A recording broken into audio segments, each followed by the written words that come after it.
Hi, I'm Peter Adamson, and you're listening to the History of Philosophy podcast, brought to you with the support of King's College London and the Leverhulme Trust, online at www.historyofphilosophy.net. Today's episode, Last Judgments, Plato, Poetry, and Myth. In this series of podcasts, I've dealt, at least in passing, with three bodies of ancient Greek literature. Obviously, there is the philosophical and scientific literature, which has been the main focus. Then there is history, as written by Xenophon, Thucydides, and others, figures I've had cause to mention a few times. And then there is poetry. Way back in episode 2, I discussed how Xenophanes attacked the poets Homer and Hesiod for their inadequately reverential treatment of the gods. We also saw that other pre-Socratics, like the great Parmenides, wrote their philosophy in poetic form, and that the comic poet Aristophanes is an important source for the historical Socrates. But the poets, whether epic, tragic, or comic, haven't come up much since I reached Plato. Some of you may have been thinking that this was something of an omission, even, dare I say, a gap. After all, Plato is famous for attacking the poets in his greatest work, the Republic.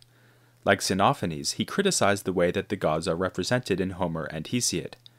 But Plato's diatribe against the poets goes far beyond anything we find in the fragments of Xenophanes.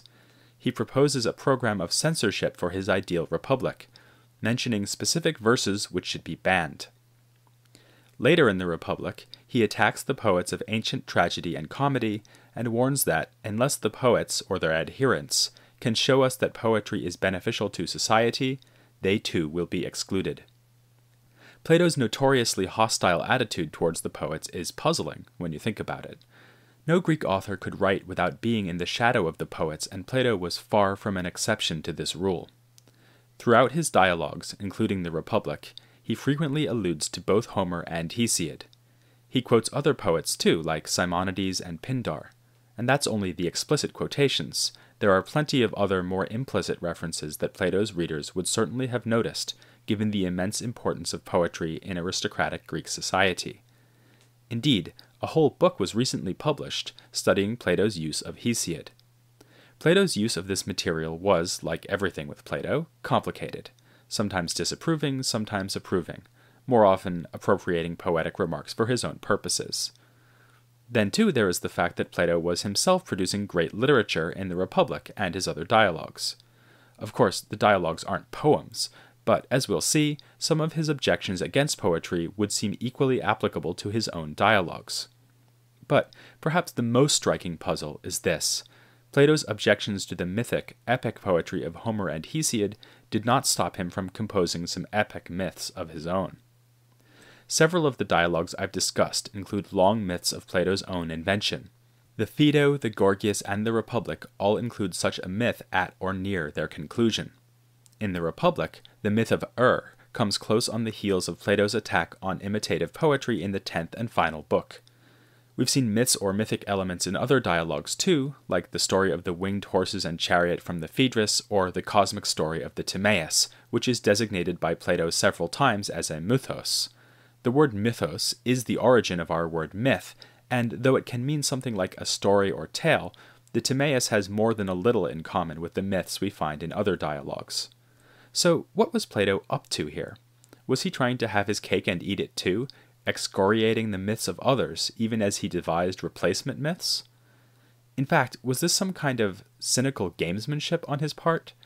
Was he trying to eliminate the competition, rubbishing other literary artists to make space for a new Platonic philosophical artistry? There may be some truth in that. Just think of the way he handles Aristophanes as a character in the Symposium, putting a brilliantly funny speech into his mouth to show that anything Aristophanes can do, Plato can do too. He does something similar with the Sophists by writing highly rhetorical speeches voiced by characters like Protagoras. But there's more going on here than just artistic competition. To see why, we need to consider Plato's objections to the poets, and then look at what he tries to achieve in his own myths.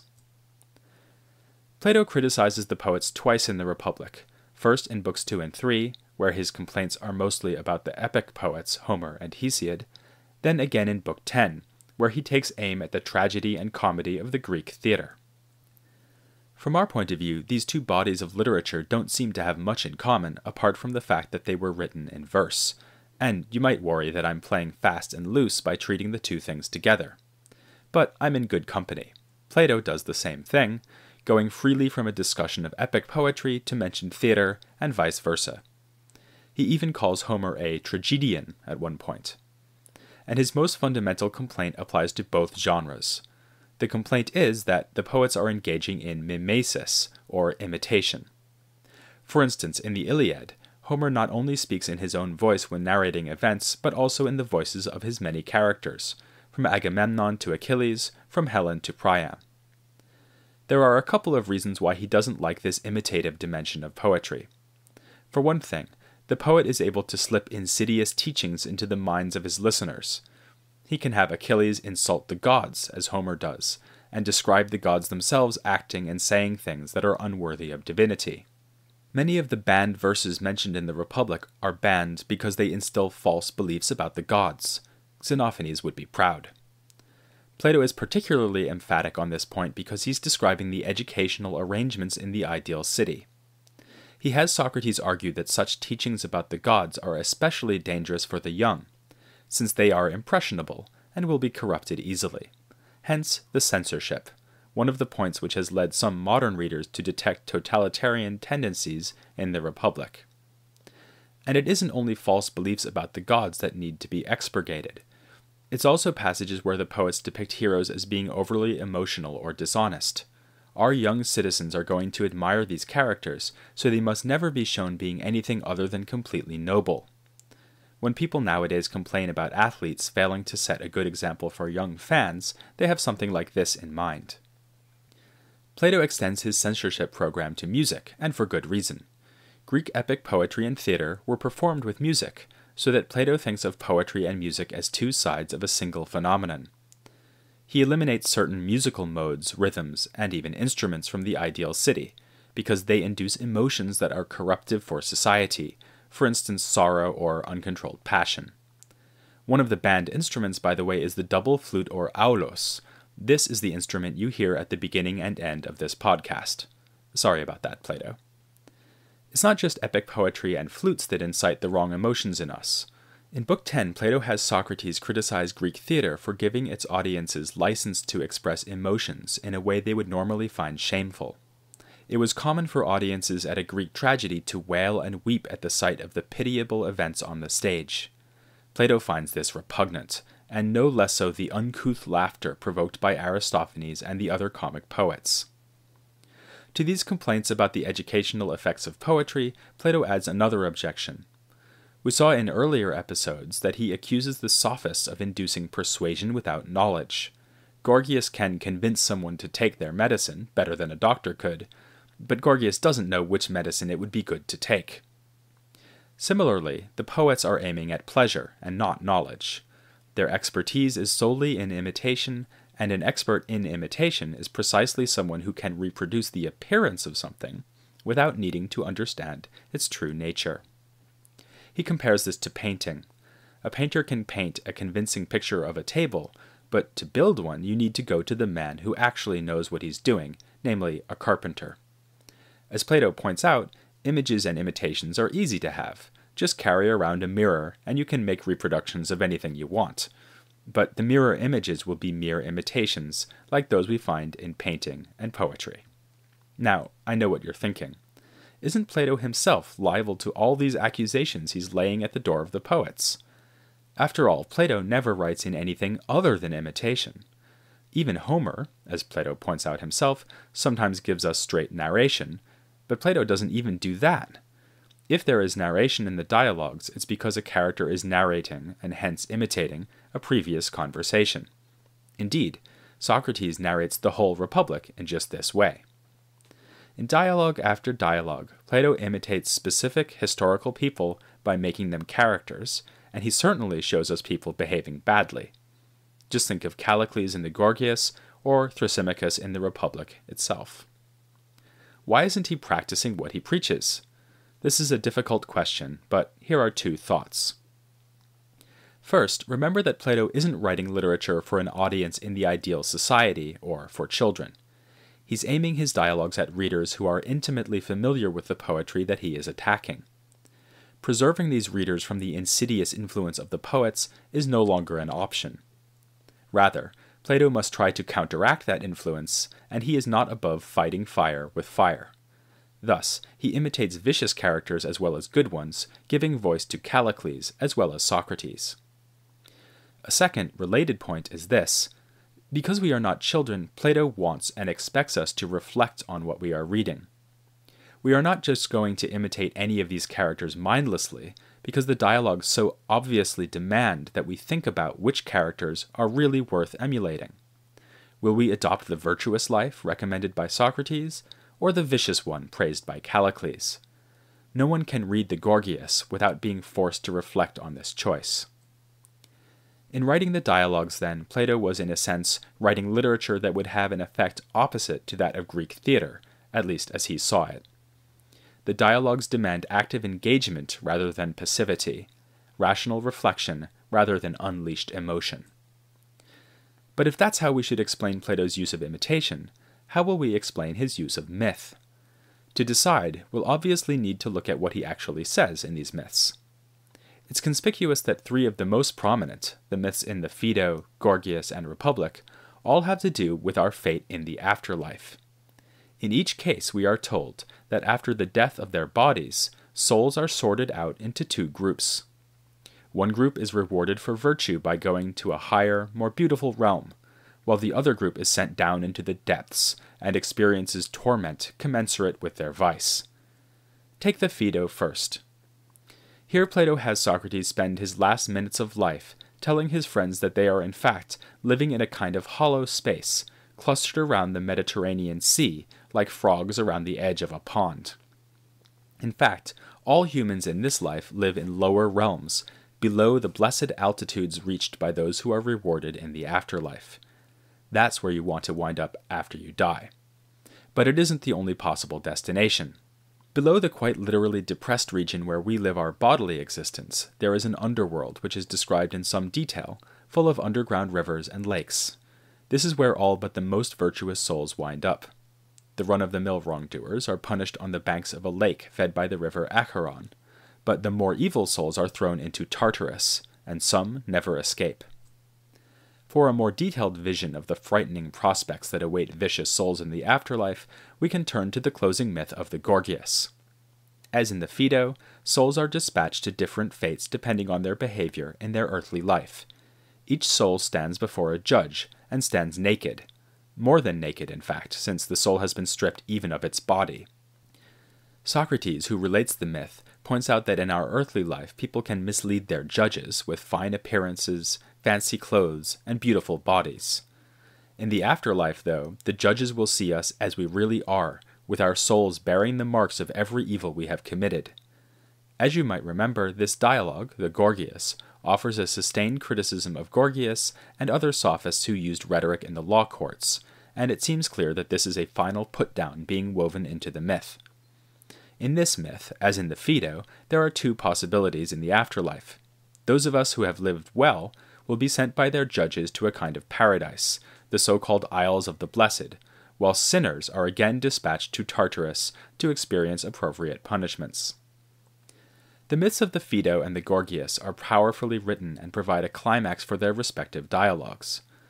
But some philosophically minded readers, the ones who don't just skip the myths entirely, might find the myths disturbing.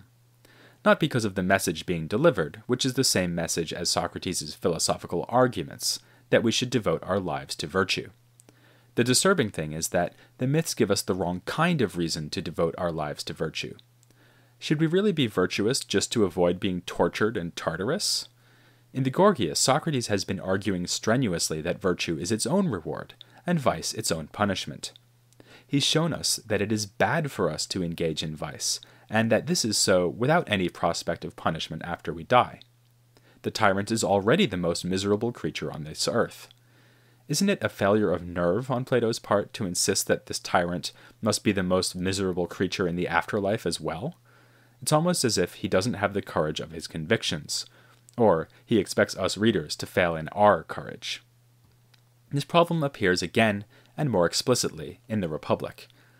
As you'll remember, this masterpiece of Plato is devoted to showing that justice is advantageous and hence choice-worthy. Justice is the harmony of the soul, thanks to its parts working together as they should. So, like the Gorgias, the Republic contends that the virtuous man is happiest of all men, even if he lacks honor and pleasure, whereas the vicious tyrant is the unhappiest of all men, because his soul is dominated by lust for power and enjoyment. After 9 books worth of argument to this effect, Plato again produces a myth of the afterlife, the most detailed yet. It's called the myth of because the main character in the myth is a man named that's spelled E-R. I guess his family were known for hesitating. Was killed in a war, and when he was just about to be buried, he miraculously woke up, telling of the afterlife as he had just been able to see it. According to Socrates, saw 2 sets of gates, each with an exit and an entrance. One set leads to the heavens, the others to the underworld. As in the other myths, those who are virtuous are allowed to go up into a kind of paradise, while the vicious are damned to many years of captivity below. The worst miscreants never return to this world, but are tormented forever.